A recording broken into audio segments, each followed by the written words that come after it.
Bonjour les humains, nous sommes le 18 janvier 2025. Pour les nouveaux sur la chaîne, euh, j'ai plein de playlists différentes sur des tas de sujets différents, donc ne vous fiez pas à une seule vidéo, hein. Ici, nous sommes dans la septième vidéo de Jésus l'enquête.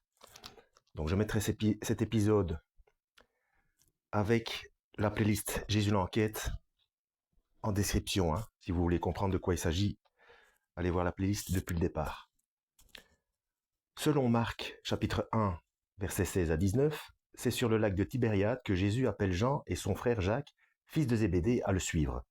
Selon l'évangile de Jean, Jean chapitre 1, versets 35 à 40, l'auteur qui est un disciple de Jean-Baptiste se met à suivre Jésus avec André, frère de Pierre. C'est là le premier lien, mais il y en a peu entre l'auteur du quatrième évangile et les 12 apôtres. Alors qu'ils sont avec Jean-Baptiste quelque part à proximité du Jourdain, près de la ville de Béthanie. Il y a d'ailleurs une différence fondamentale puisque dans le dernier cas, c'est Jésus qui choisit Jacques et Jean, donc les deux fils de Zébédée, alors que dans le second, André et le disciple bien-aimé sont les deux seuls disciples à aller délibérément vers Jésus, sur les indications de Jean-Baptiste quand même, et non pas à attendre d'être désignés par lui.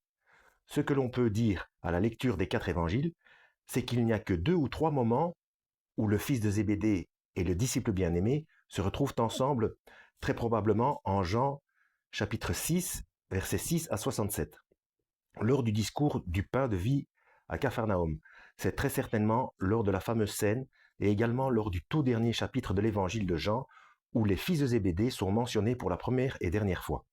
Le reste du temps, on peut dire qu'ils mènent quasiment des existences parallèles.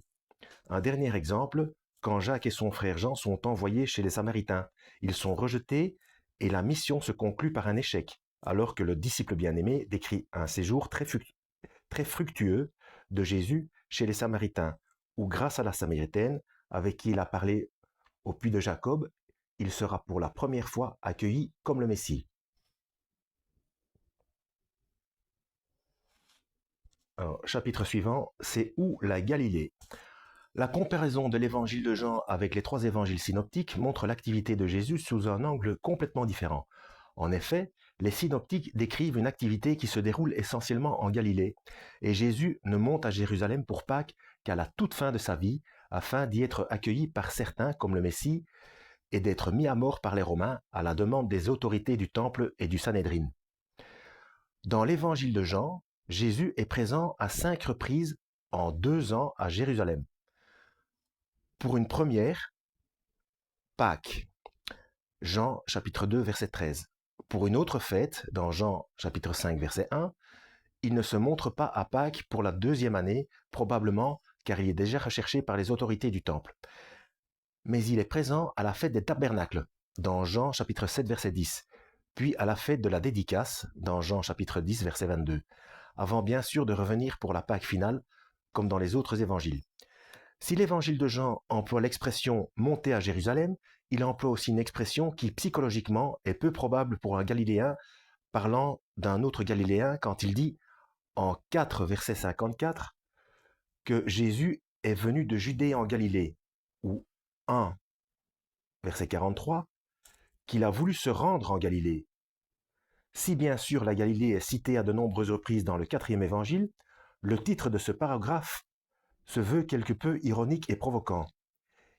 Il est clair qu'il la connaît infiniment moins bien que Jérusalem, pour laquelle il donne de nombreux détails sur lesquels nous reviendrons. Chapitre suivant, les 12, quels 12? Plus étonnant encore, le groupe des 12 n'est mentionné qu'une seule fois dans l'évangile de Jean, au chapitre 6, versets 67 à 71 ou 71. On peut penser qu'avec la scène, c'est la seule rencontre entre l'auteur de l'évangile de Jean et les 12 au grand complet. En effet, contrairement aux synoptiques, l'identité des 12 n'est jamais précisée. On mentionne uniquement la moitié d'entre eux: Pierre, André, Thomas, Philippe, Jude et Judas.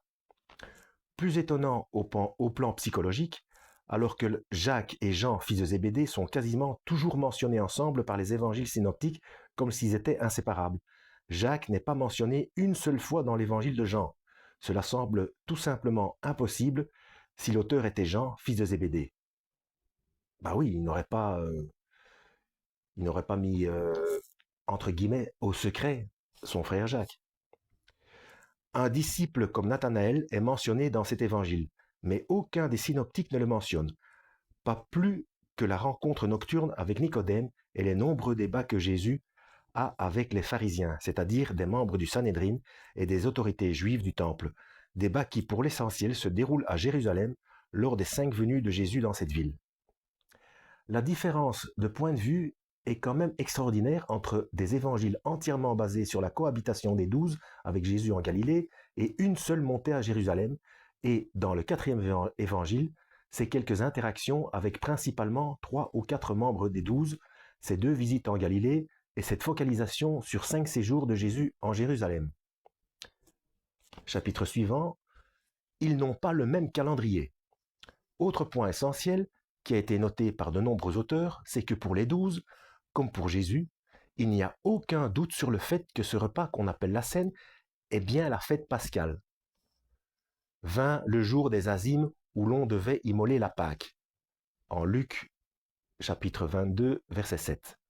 Mais pour le disciple que Jésus aimait, ce repas n'est pas le repas de Pâques. Pour lui, nous sommes la veille de Pâques, c'est-à-dire le 13 Nissan.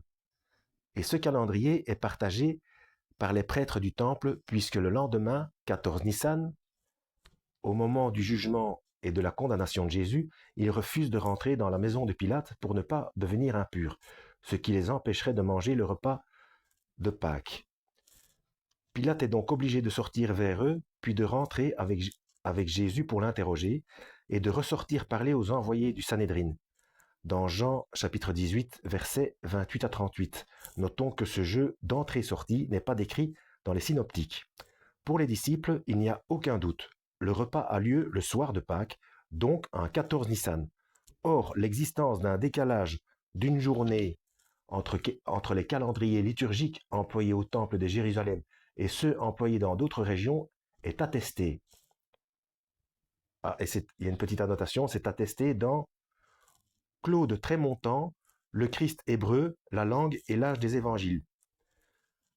Édition Œil, 1983, pages 287 et 289. Alors oui, donc, du coup, ce petit souci de datation, ça expliquerait ces fameux 3 jours. Parce que parfois quand on lit, on se dit tiens, ça colle pas, il a dit qu'après 3 jours, il ressusciterait, et ça fait pas tout à fait 3 jours, et en fait, et là, ça correspondrait. Et si vous me suivez, et si vous connaissez la vidéo, vous savez que j'avais fait une vidéo où, par rapport à la date du Christ, en réalité, comme des bergers avaient été avertis à l'extérieur avec leur troupeau, ça ne pouvait pas être en hiver. Et ce serait pour correspondre à l'activité céleste, donc ce fameux astre qu'on a vu dans le ciel, eh bien c'était obligatoirement en -7 et justement mi-avril, donc le 14 Nissan. Donc qui serait bien, donc si c'est 13 et donc arrêter le 13 et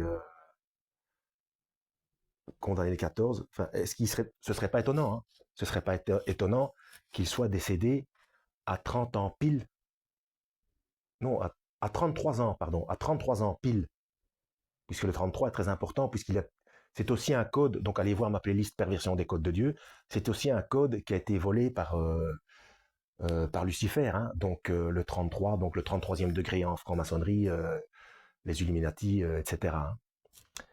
Voilà, donc ça fait déjà une dizaine de minutes. On va s'arrêter là. Suite au prochain épisode, lisez la Bible et que Dieu vous guide.